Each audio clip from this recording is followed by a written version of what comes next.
The officer doesn't have to walk towards the subject. They can stay where they are. They don't have to close the distance.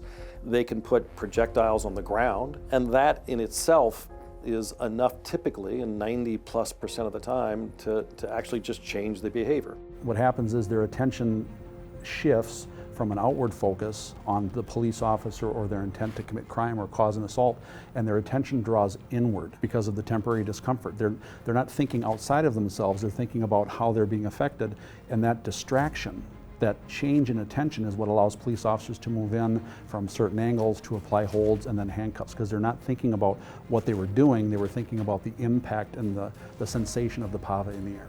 We had a call for a person in crisis, you could say, and she was upstairs and she had busted out all the windows of her house, and she was hanging out the doors and screaming and yelling.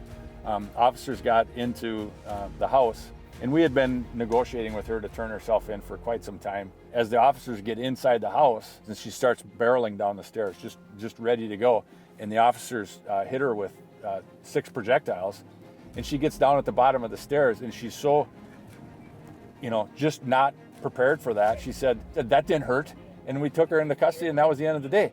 We give officers tools that are relevant for the majority of experiences that they encounter, and that will by definition save them. They feel better about what they do, and they feel better about the role they play in the community.